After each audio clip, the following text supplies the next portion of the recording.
My name is Avery. For years, I thought I had built the perfect life. A loving husband, a sweet daughter, and a family that looked complete from the outside. People used to tell me I was lucky, that I had it all, but looks are deceiving. Behind the smiles, behind the carefully curated family photos, there were cracks I didn't notice, cracks that would shatter my world in the most painful way possible. It started with little things. My husband Daniel began staying late at work. At first, I believed his excuses. Deadlines, office meetings, last-minute emergencies. But then, I noticed his phone was always face down, always locked, always away from me. I told myself not to overthink, that maybe I was just being insecure, but deep down, my instincts screamed at me. Something wasn't right. And then there was my sister. Her name was Lila. She had always been the wild one, reckless, impulsive, but charming enough to get away with it. She often came around the house, always smiling, always laughing with Daniel. At first, I thought nothing of it. Why would I? She was my sister, family, someone I trusted with everything. But over time, I noticed how her laughter lingered too long when he spoke, how his eyes followed her a second longer than they should have, how their conversations fell silent the moment I entered the room. Still, I tried to silence the unease inside me. Because what kind of wife doubts her husband? What kind of sister doubts her own blood? One evening, I overheard a phone call. Daniel was in the living room, his voice low, almost a whisper. I couldn't hear everything, but I caught a single sentence that made my blood run cold. "I'll see you at the hotel." At first, I froze. Then my heart began to pound. Hotel? Why would he be meeting anyone at a hotel? I told myself maybe it was work. Maybe a client. Maybe I was imagining things. But my gut told me otherwise. My gut told me this was it. The moment everything I had feared was about to be confirmed. The next day, I quietly installed a tracker on his phone. I told myself it was wrong, that I was crossing a line. But when betrayal lurks in the shadows, sometimes you need to drag the truth into the light. The tracker worked. I watched the little dot on my screen move across the city. It wasn't heading to his office. It wasn't heading anywhere near work. It stopped. At a hotel. My chest tightened as I stared at the screen, my hands trembling. A part of me wanted to throw the phone away and pretend I hadn't seen it. But another part of me, the part that had been silent for too long, told me to go. So I went. I drove to the hotel, my palms sweaty on the steering wheel. Every mile felt like an eternity. Every red light felt like a warning to turn back. But I didn't. Because if I turned back now, I would spend the rest of my life wondering if my marriage was built on lies. When I arrived, my stomach twisted into knots. I walked through the lobby, my steps heavy, my breath shallow. The receptionist barely looked up as I passed, my eyes glued to the tracker on my phone. It led me to the second floor. Room 214, I stood outside the door, frozen. My heart pounded so loudly I was afraid they'd hear it. I gripped the handle, hesitating. And then, before I could talk myself out of it, I pushed the door open, and what I saw made my entire world collapse. There they were, Daniel and Lila, my husband and my sister, together, in that hotel room. Lila's eyes widened in shock, her face draining of color. Daniel froze, caught like a thief in the act. Neither of them spoke. The silence was deafening, and me? I stood there, staring at the two people I trusted most in the world. The two people who had betrayed me in the cruelest way imaginable. My hands shook, but my voice was steady when I finally asked, "Why?" Daniel smirked. He actually smirked. And then, with the coldest tone I had ever heard, he said the words that cut me to pieces. "You're just not enough for me." My breath caught in my throat. The man I had shared my life with, the father of my child, looked at me with cold, detached eyes, as if I were nothing more than a burden he had finally been freed from. "You're just not enough for me," Daniel repeated, his lips curling into that smug smirk that I had once found charming. But now it was cruel. It was mocking. It was a knife twisting deeper into my chest. I wanted to scream. I wanted to throw something, but all I could do was stand there, numb, while my sister, my own flesh and blood, wrapped the blanket tighter around herself and had the audacity to laugh. "Oh, Avery," Lila sneered, her voice dripping with disdain. You should have seen this coming. You've always been so boring. Playing house, being the perfect little wife, never realizing he deserved more than your dull life could ever give him. Her words stung almost as much as his. This was my sister. The girl I grew up with, the one I defended when she got in trouble, the one I shared secrets with late at night. And now, she was laughing at my pain, basking in my humiliation. I swallowed hard, trying to steady my voice. Deserves better? From you? My eyes burned as I looked at her. You think stabbing me in the back makes you better than me? You think sneaking around behind my back makes you worthy of him? She rolled her eyes, leaning closer to Daniel as if to prove a point. Worthy enough that he chose me. Those words echoed in my mind over and over until I felt sick. Chosen. By the man who vowed to love me forever. By the sister who was supposed to protect me, not destroy me. For a long moment, the room was silent, except for the pounding of my heart. I wanted to crumble. I wanted to run, but then a warmth spread through me, a memory. The face of my daughter, Elsie. Her laugh. Her trust, her love. She was waiting for me at home, and she needed me to be strong. I took a deep breath, straightening my back. You two deserve each other, I whispered, my voice steady now, even as my heart shattered. But don't think for a second you'll get away with this. You may think you've won, but this isn't over. Daniel's smirk faltered for the first time. Lila scoffed, but her eyes darted away, betraying a flicker of unease. I turned and walked out, slamming the door behind me, leaving their laughter to echo down the hallway. When I got home, Elsie ran to me, her tiny arms wrapping around my waist. Mommy, you're home. You look sad. Did Daddy make you sad again? Her words nearly broke me. She was too young to know, but she had already sensed the tension. I forced a smile, brushing her hair back gently. Don't worry, sweetheart. Mommy's going to fix everything. That night I lay awake staring at the ceiling. Daniel's words played on repeat in my mind. You're not enough. You're not enough. But beside me, Elsie slept peacefully, her little hand resting in mine. And in that moment, I realized something powerful. Daniel was wrong. I was enough, more than enough. Not for him, not for Lila, but for myself, and for my daughter. The next day I began to prepare, not for revenge, not yet, but for survival. Because if Daniel thought he could betray me, humiliate me, and walk away untouched, he had another thing coming. I gathered every document I could find, bank statements, property records, tax filings. I spent hours combing through drawers and cabinets, piecing together the financial puzzle of our lives, and what I found made my chest tighten. Daniel wasn't as successful as he pretended to be. The fancy lifestyle, the constant bragging, the expensive suits, it was all a show. He was drowning in debt, and he had been hiding it from me. At first, panic set in, because his mistakes could drag me and Elsie down with him. But then another thought crept in. Maybe this was the leverage I needed. Maybe his downfall was already in motion, and all I had to do was give it a little push. Days passed, and I played my role carefully. At home I smiled at Elsie, keeping her world as normal as possible. But inside I was building strength. A quiet fire burned in me, one that grew hotter every time I remembered his smug face, Lila's cruel laugh. Then came the night that would change everything. Daniel came home late, his shirt wrinkled, his tie undone. He reeked of perfume that wasn't mine. When he stumbled through the door, Elsie was still awake, sitting beside me on the couch. "Daddy!" she exclaimed, her innocent face lighting up. But instead of hugging her, he brushed past, muttering something about being tired. Her little smile faded. She turned to me, confusion clouding her eyes. "Mommy, why doesn't Daddy want to be with us anymore?" And that was it. The breaking point. The moment the pain turned into resolve. I hugged her tightly, my voice firm. "Because Daddy made bad choices, Elsie. But you and me, we're going to be just fine. I promise." What I didn't tell her, what I kept buried deep inside, was that I wasn't just going to be fine.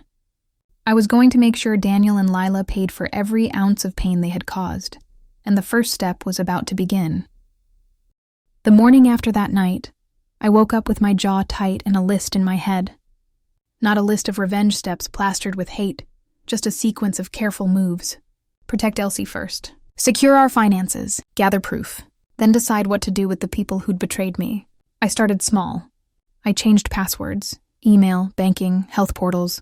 I put a lock on the safe and moved the important documents into it. I took copies of every bill, every bank statement, every account that bore Daniel's name or ours together. If he thought he could hide money or secrets, he was wrong. Next, I watched and listened. Subtle things became weapons, patterns, times, habits. When Daniel said late at work, I checked receipts and GPS history on shared calendar bookings. When Lila visited, I noted the length of her stay and who she called afterwards. I didn't snoop for spite. I collected facts. Facts don't lie. Elsie got extra hugs. We baked cookies and colored pictures to hang on the fridge. I refused to let my daughter be the collateral damage of their choices. Her laugh became fuel for me rather than a reminder of what I'd lost. One afternoon, I packed a folder and drove to the local attorney's office. Her name was Marin, tough, pragmatic, and with a gaze that didn't flinch. "Show me everything," she said, sliding a legal pad toward me like a judge offering a gavel. I emptied the safe onto her desk. Bank statements, credit cards, a copy of the tracker route, questionable transfers. Marin read slowly, then tapped the page. "You've got leverage," she said. "Not vengeance, leverage to protect yourself and your daughter." That word, leverage, felt cleaner than anger. It meant I could act without becoming the kind of person who broke people for sport. It meant I could secure custody, finances, and a future that didn't depend on a man who lied. Back home, I set up simple systems. Automatic transfers to a savings account in my name. A notarized copy of my daughter's birth certificate tucked away at my mother's house. A list of emergency contacts who I trusted and who knew the situation. I told only 2 people, the attorney and my best friend Mara, because secrets kept you safe until it was time to reveal them. Daniel noticed the change. He called more, trying to cajole, to charm. At first I answered, polite and measured, keeping my voice cool. Then I stopped answering altogether unless it was necessary for Elsie. His calls went to voicemail. His texts piled up unanswered. One night, he appeared at the door, hands outstretched like a man begging for forgiveness. I let him stand on the porch and watched his reflection in the window. "Please," he said. His voice had the same cadence it had years ago when he wanted something from me. But this time, I didn't open the door. I didn't feed him pity. I locked the screen and went back inside. Elsie hugged my leg that night, sleepy and trusting. "Will Daddy come home soon?" she asked. I crouched to her level, looked into her eyes and said, "When he can be a good daddy, he'll come. Until then, it's you and me." That night I dreamed of nets, of catching secrets and turning them into safety. I dreamed of standing in a courtroom, calm, with paper evidence that made lies impossible. I dreamed of a future where my daughter didn't have to explain why the man in old family photos didn't sit at our table anymore. The days blurred into a rhythm of quiet work. Calls with Marin, trips to the bank, careful conversations with Mara. I practiced what I would say when the time came to confront him publicly. Measured, factual, without spectacular fireworks. I wanted truth to be my weapon and law to be my shield. And then, late one evening while I was filing receipts, my phone buzzed. A single text from an unknown number. "He's leaving her. We'll talk tonight. Meet me at the diner." A knot formed in my stomach. Lila, or someone on her side. It was an invitation and a trap. I stared at the message for a long time, thinking of Elsie's small hand in mine. Then I typed 3 words back. "I'll be there." Because some pieces of the puzzle, faces, voices, truths, need to be seen up close. Because if Lila wanted to gloat, she should do it in a place with other people who could witness it. Because I was no longer the person who left things to silence. I was the one who would usher the truth into the open, step by careful step. The house felt different after Elsie's words that night. Not quieter, because silence had always been there, creeping between walls like a stranger. But lighter, almost like her small voice had cracked open something I had kept buried. I tucked her into bed, brushing her hair back from her forehead. She clung to my hand, her eyes wide and brave in ways a child's eyes shouldn't have to be. "Mom," she whispered. "Are you sad because of Dad?" The question was a blade wrapped in innocence. I swallowed hard. forcing my lips to curve into something resembling reassurance. "A little, sweetheart. But you made me stronger tonight." Her tiny smile spread, warm and proud. "I don't want him to hurt you anymore." I kissed her forehead, lingering. "I won't let him." When I closed her door, I stood in the hallway for a long time, my back pressed to the wall. The tears finally came then, not because of Daniel's betrayal, but because of Elsie's courage. She had said aloud what I hadn't been able to, that we deserved better, that he didn't deserve either of us. The next morning, Daniel acted like nothing had happened. He sat at the table, scrolling through his phone, sipping coffee as if he hadn't detonated our family with his own hands. The arrogance of it was staggering. "You're quiet," he muttered without looking up. "Thinking about your little performance last night?" I set my cup down, the sound sharp against the wood. "It wasn't a performance, Daniel. It was truth." His eyes flicked up, irritation flashing. "Truth, please. You're just bitter. Lila and I—" "Don't," I interrupted, my voice steady but low. "Don't say her name in this house." For the first time, he looked unsettled. Not guilty, Daniel never wore guilt, but unsettled, as if he was realizing his control was slipping. He leaned back in his chair, smirking.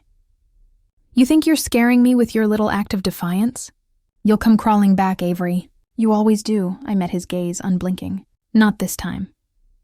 That evening, after he stormed out muttering curses under his breath, I called Mara. She answered on the second ring. Her voice was calm, firm, the voice of someone who knew how to untangle wreckage. "It's time," I told her. "I want to move forward with the papers." There was a pause. "You're sure?" I looked around my kitchen. Elsie's crayon drawings taped to the fridge, the fragile piece of a home built despite betrayal. "Yes," I said. "For me, for my daughter." "I'm sure," Mara's voice softened.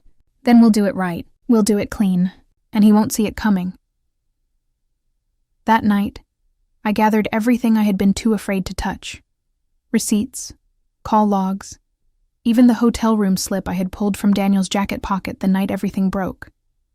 I laid them across the table, my hands shaking at first. But the longer I looked at them, the steadier I became. Because this wasn't just evidence. It was survival. It was the proof of every instinct I'd ignored, every lie I'd swallowed. Elsie's words echoed in my mind. "You don't deserve either of us." She had drawn the line. Now it was my turn to hold it. The next few days blurred into strategy.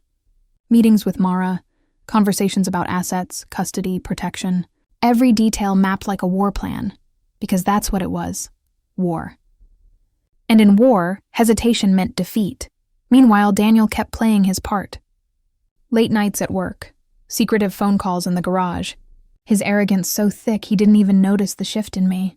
He thought I was still the Avery who would cry behind locked doors, too afraid to confront him. But that Avery was gone. Elsie's voice had burned her away, replaced by someone new. Someone who could sit across from betrayal and not flinch. One night, when he stumbled in late, smelling faintly of perfume that wasn't mine, I didn't say a word. I simply watched him, my eyes calm, my silence sharper than any accusation. And for the first time he looked unsure, because silence, when chosen, is power. And mine was growing. Soon he would learn just how much. The morning after Daniel stumbled home, I woke earlier than usual. The sky outside was still dark, painted in that deep gray blue that comes just before dawn. I moved quietly, careful not to wake Elsie, careful not to alert Daniel. Because today wasn't for him. Today was for me. I brewed coffee, but not for comfort. The steam rising from the cup felt like a signal, a reminder that heat could build slowly, quietly, until it was strong enough to burn. That was me now, silent, but simmering. Daniel dragged himself downstairs hours later, yawning, scratching at his jaw. He glanced at me like I was background noise, a fixture in his life he no longer respected. "Coffee?" he asked, pointing at the pot. I didn't answer right away. I let the silence hang, long enough for him to notice. When I finally looked up, my voice was calm. "There's some left." Something in my tone made him pause. He poured himself a cup anyway, muttering under his breath. "Don't know what your problem is lately?" I almost laughed. "My problem? My problem was sitting right in front of me, sipping coffee like he hadn't shattered everything we built. But I didn't say it. Not yet, because words were easy. Evidence was final. Later that day, Mara called. Her voice was brisk, professional, but with that undercurrent of empathy she never let me forget. "Everything's in order," she said. "We can file this week. The sooner the better." I exhaled slowly, my grip tightening on the phone. Let's do it. When I hung up, my hands were shaking, not from fear but from release. This was it. The first real step toward freedom. Elsie was in the living room, sprawled on the floor with her crayons. She looked up when she heard my footsteps. "Mom, can you draw with me?" I knelt beside her, watching her tiny hands clutch the crayon. She was drawing a house, our house, but she'd drawn only 2 figures standing outside of it. Me and her. My throat tightened. "Where's Daddy?" I asked softly. She shrugged, her little voice casual, but it hit like thunder. "He's not here. He doesn't like being with us." The honesty in her tone carved deeper than any insult Daniel had ever thrown at me, because out of the mouths of children comes truth, and Elsie saw more clearly than I ever had. That night, Daniel strutted in late again. This time I was ready. I had laid out dinner for Elsie and me earlier, eaten quietly, and tucked her into bed with an extra story. By the time Daniel arrived, there was nothing waiting for him. He frowned when he saw the empty table. "Did you forget dinner?" I looked at him, steady. "No, I just didn't cook for you." His jaw tightened. "What's that supposed to mean?" "It means," I said, my voice even, "that I'm done taking care of a man who doesn't take care of his family." For once, he had no slick response. He stood there, mouth open, eyes flashing, but before he could gather his words, I turned and walked away. And that, walking away, was louder than any fight we'd ever had. Upstairs, I sat at my desk and opened the folder Mara had given me. Inside were the papers, my papers, the legal foundation of my future. I traced my finger across the lines, my name bold at the top. It was real now, not just an idea, not just a whispered prayer in the dark. Real, tangible. I signed where Mara had marked with sticky notes, my pen steady, my hand certain. When the last page was done, I sat back, the weight lifting like chains snapping free. Daniel didn't know it yet, but his power was slipping, and soon, the world would see him for who he truly was. Before bed, I checked on Elsie. She was sleeping peacefully, her hand curled around her stuffed bunny. I leaned down and whispered, barely audible, "We're almost there, baby girl. I promise." And for the first time in years, I believed my own words. Because tomorrow, the war would begin in earnest. And this time, I wasn't afraid of the battlefield. The next morning was colder, sharper. Even the air in the house felt different, as though it had absorbed the weight of last night's silence. Daniel moved around with a stiffness I hadn't seen before, like he wasn't sure of his footing anymore. He didn't comment on dinner. He didn't ask why I hadn't waited for him. But I saw it, the flicker of unease in his eyes, the smallest shift in power. Elsie, innocent as she was, picked up on it too. She climbed into her chair for breakfast and asked him bluntly, "Daddy, why don't you eat with us anymore?" Daniel froze mid-bite. I almost pitied him. Almost. He cleared his throat, forced a smile, and said, "Daddy's just been busy, sweetheart." But Elsie tilted her head, studying him in that unfiltered way children do. "You're always busy." "Mommy's not." The words dropped like stones. I kept my face neutral, my coffee cup steady, but inside, I burned with pride. She didn't even know it. But my daughter had just spoken the truth more powerful than any accusation. After breakfast, Daniel left in a hurry. I watched from the window as he drove off, his knuckles white on the steering wheel. He wasn't used to losing control, and for the first time he knew it. Later that day, I met Mara again. We sat in her office, papers spread out, strategies laid bare. "Everything's lined up," she said. "We'll freeze accounts, divide assets, and request sole custody based on his behavior. He won't know what hit him." Her confidence was like a shield I hadn't realized I needed. For years, Daniel had convinced me I was powerless. Now, every signed page, every documented fact, was a reminder that I had more power than he'd ever imagined. When I returned home, Elsie was waiting at the window. "Did you see Daddy?" she asked. "No, sweetheart," I said, crouching down to her level. "I was with someone who's helping us. Someone making sure we're safe." She smiled, her little arms wrapping around my neck. "I like when you're safe." That night, Daniel came home earlier than usual. Suspiciously earlier. He tried to act normal, but his energy betrayed him. Restless, distracted, almost worried. He paced the living room after Elsie went to bed. Then suddenly he turned to me. "What are you planning, Avery?" I raised an eyebrow, keeping my tone calm. "Planning?" He narrowed his eyes. "Don't play dumb. You've been different. Cold. Like you're hiding something." The irony almost made me laugh. He accusing me of hiding something, but I kept my composure. "I'm not hiding anything, Daniel," I said smoothly. "I've just stopped wasting energy on things that don't matter." His jaw clenched. "Like me, you mean?" I didn't answer.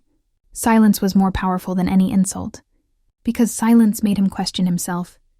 He stormed upstairs eventually, slamming the door like a petulant child. But I stayed downstairs, my hands resting on the folder tucked neatly under the couch cushion. Inside it were my plans. The truth. The end of his empire. The cracks were forming. Daniel felt it, even if he couldn't name it yet. The balance was shifting, slowly but surely, in my favor. And as I turned out the lights, one thought rang clear in my mind. He had underestimated me for too long. Now, it was my turn. Daniel's storm came sooner than I expected. The next morning, his car didn't leave the driveway. Instead, he sat at the kitchen table with his laptop open, a mug of coffee untouched. He wasn't working. He was waiting. When I walked in, he looked up sharply, like he'd been rehearsing a speech all night. "Avery," he began, his tone rehearsed and strangely calm. "We need to talk." I didn't sit. I leaned against the counter, arms folded, a quiet strength in my stillness. "About what?" He tapped the laptop screen, spinning it toward me. It was an email draft addressed to a marriage counselor. I made an appointment for us. This week. For a moment, I almost laughed. This was his move? A desperate attempt to pull me back into the cycle where he held all the strings? "I don't think so," I said flatly. His composure cracked. "What do you mean you don't think so? Don't you care about saving this marriage?" The venom in his voice didn't match the words. It was always about saving face, not saving love. "Daniel," I said softly but firmly, "this marriage isn't broken. It's dead, and you killed it the moment you betrayed me." He pushed back from the table, anger flashing. "You can't just decide that. You don't get to take everything from me." I let a slow smile spread across my face. "Funny, because that's exactly what you did to me. You took my trust, my security, my dignity. Now it's my turn to decide what's mine." His hand slammed down on the table. "You're not taking Elsie from me." Ah, there it was. The real fear. Not losing me, not losing our marriage, but losing his control over her. I stepped closer, meeting his eyes with a calmness that unsettled him more than any shouting could. "I'm not taking her from you. I'm protecting her from you. There's a difference." His face drained of color, his jaw tight with fury. "You think you can win this? You think a judge will believe you over me?" I didn't blink. "I don't think, Daniel." "I know." The silence that followed was heavy, suffocating. Then, almost too quickly, his expression shifted. The anger melted into a smile I recognized all too well. The manipulator's smile. He reached out, his tone suddenly soft. "Avery, we can fix this. You don't have to do this. Think about Elsie. She needs her parents together." But I saw it clearly now. Every sweet word, every gentle tone, it was just another weapon. He wasn't begging for us. He was begging for himself. Because without control, Daniel was nothing. "I already have thought about Elsie," I said, my voice steel. "That's why I'm done." I turned and walked away before he could answer. Because for once, I didn't need his permission to end the conversation. Later that night, Mara called with updates. She had secured temporary freezes on joint accounts and filed for an emergency custody hearing. Everything was in motion. Every brick of the fortress Daniel had built around his ego was starting to crumble. When I hung up, I found Elsie in her room, coloring quietly. She looked up, smiling. "Mommy, why's Daddy mad all the time?" I sat beside her, smoothing her hair back. Because he's afraid, sweetheart. Afraid of losing things he doesn't deserve. She studied my face, as if weighing my words with more wisdom than her years should allow. Are we going to be okay? I kissed her forehead, my heart fierce and unshakable. We already are. Downstairs, I heard Daniel pacing, his footsteps restless, his muttering sharp. He was planning his next move, no doubt, but so was I, and unlike him, I wasn't scrambling. I wasn't desperate. I was steady, resolute. The war had entered its next stage. Daniel thought he could corner me with guilt and manipulation, but all he had really done was reveal just how weak he truly was. It happened on a Saturday morning, the kind that should have been peaceful. The air was crisp, the sun pouring through the curtains, and Elsie was curled beside me on the couch, watching her favorite cartoon with a bowl of cereal in her lap. For a brief moment, life felt normal, safe, almost whole again. But then the doorbell rang. Once, twice, loud, insistent. I opened the door and froze. Daniel stood there, not alone, but flanked by his sister and two of his closest friends, people I hadn't seen in months. Behind them, our elderly neighbors lingered on their porch, watching the spectacle. My heart sank. This wasn't a visit, it was an ambush. Daniel's voice was loud, sharp enough to carry across the street. Avery, we need to talk, in front of everyone. Right now. I glanced at Elsie, who had poked her head around the corner, her eyes wide with confusion. Go back to the couch, sweetheart, I told her gently. She obeyed, though her gaze never left her father. Daniel wasted no time. He turned to his audience, gesturing toward me with a dramatic flair. This woman, my wife, has been poisoning my daughter against me. She's trying to destroy our family, and I won't let her. Gasps rippled through the small crowd. His sister placed a hand on his arm, playing the role of the concerned relative, but her eyes flickered with the same cold calculation I had always known. I didn't flinch. Instead, I stepped onto the porch, closing the door behind me. If Daniel wanted a stage, I would give him one, but it would not end the way he imagined. Daniel, I said clearly, my voice calm but carrying across the lawn. You're embarrassing yourself. His eyes flashed. Oh, so now I'm embarrassing myself? Tell them, Avery. Tell them how you've been cutting me off from my own daughter. Tell them how you froze the accounts. Tell them how you're trying to make me look like the villain. The irony was almost laughable. He didn't realize he was handing me the rope to hang him with. I took a deep breath, my gaze sweeping the small crowd. Since Daniel wants honesty, here it is. I caught him in a hotel with my own sister. He admitted it. He laughed about it, and when I confronted him, our daughter looked him in the eyes and told him he didn't deserve either of us. Murmurs rippled. His friends exchanged awkward glances. Even his sister shifted uncomfortably, Daniel's face twisted, his voice rising. She's lying! She's twisting everything. Really? I interrupted, pulling my phone from my pocket. I pressed a button, and the recording Mara had encouraged me to save filled the air. Daniel's own voice, cold, smug. You're just not enough for me. Followed by my sister's laughter. He deserves better. The silence that followed was deafening. Even the birds seemed to have stopped singing. Daniel's face went pale. His mouth opened, but no words came. The neighbors stared. His friends backed away slowly. His sister muttered something about needing to leave and slipped down the steps. The performance was over. And he had lost his audience. I leaned in close enough that only he could hear me. This is what happens when you try to fight me in the light, Daniel. The truth burns. Then I turned and went back inside, closing the door behind me. Inside, Elsie looked up at me with wide eyes. Mommy, what happened? I crouched down, pulling her into my arms. Daddy made a mistake, sweetheart. And now everyone knows. She hugged me tightly, her little voice muffled against my shoulder. I'm glad you're not afraid of him. Neither was I. Not anymore. Because Daniel had just shown the world his worst self, and there was no undoing it. The whispers he once used as weapons now circled back to strangle him. And for the first time I realized I wasn't just surviving his games anymore. I was winning. After the porch spectacle, Daniel didn't disappear quietly. Men like him never do.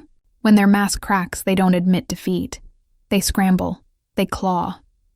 They throw everything they have into holding on to an image that has already slipped through their fingers. And Daniel? He was no different. The very next morning, my phone buzzed with messages. Mutual friends, former neighbors, even his own cousins, all of them forwarding screenshots of Daniel's latest performance. He had gone online, posted a long tear-stained video about how I had turned our daughter against him, about how I had planned for months to ruin his marriage.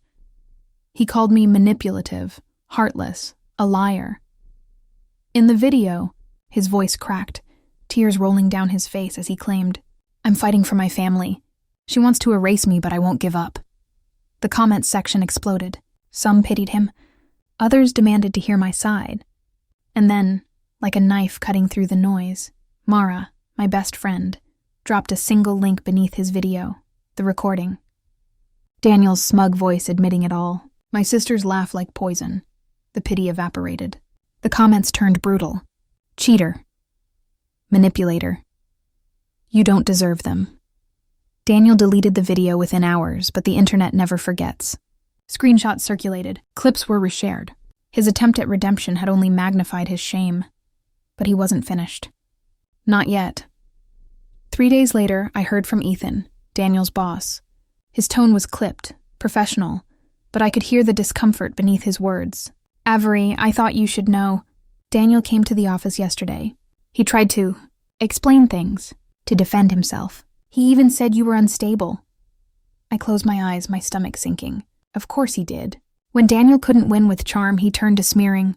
"What happened?" I asked quietly. Ethan exhaled. "He brought your sister with him." She backed up his story. But Avery, half the office already knew. Someone had played the recording. His own words. Nobody believed him. The humiliation must have been unbearable. To walk into a place he once commanded respect, and instead be met with whispers, with eyes that no longer looked at him with admiration but with disgust. That night, my sister called me. For the first time in weeks. Her voice was brittle, her confidence cracked. "Avery, you need to tell people the truth. You're making this worse than it is." I laughed bitterly. "Worse than you two sneaking into a hotel room behind my back?" She stammered, her usual arrogance slipping. "You're ruining his life." "No," I said, my voice sharp. "He ruined his own life. I just stopped covering for him." I hung up before she could answer, and that was the moment it hit me. Even she was starting to panic. The bond they had built on betrayal was crumbling just as quickly as his reputation. Because once the mask fell, there was nothing left to protect them from the truth. But Daniel wasn't done fighting. Not yet. Like a drowning man, he was still thrashing, still grabbing at anything, anyone, who might keep him afloat. The next strike came from an unexpected place, Elsie's school. Her teacher called me in, her voice hesitant.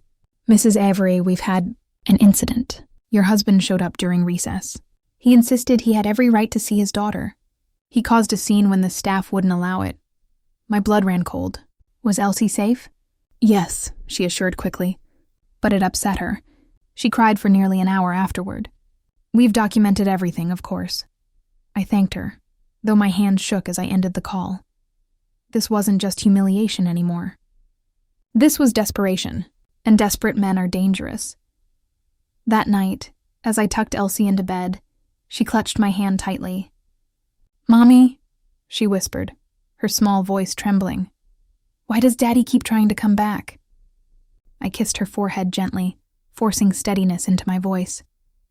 "Because he doesn't understand that we're better without him." She looked at me with wide, wise eyes. "Then we have to make him understand." Her words echoed in my chest long after she fell asleep. Because she was right. Daniel wasn't going to stop on his own.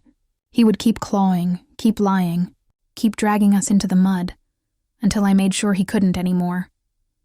And so, with quiet resolve, I sat down at the kitchen table, opened my laptop, and began gathering everything. Every recording, every message, every witness. Daniel thought exposure was his enemy, but he hadn't seen anything yet, because I was about to strip away the last shred of power he had left. And when I was done, he wouldn't just be humiliated, he would be finished. The kitchen table was covered in evidence: printouts, screenshots, recordings. A paper trail of betrayal so heavy it practically bent the wood beneath it. I stared at it all, my hands trembling, not from fear, but from the weight of resolve. Daniel thought he was clever, thought he could twist the truth, spin stories, and weaponize pity. But I had something stronger. The truth itself, and the truth was about to bury him. The opportunity came faster than I expected. A community fundraiser, hosted at the town hall.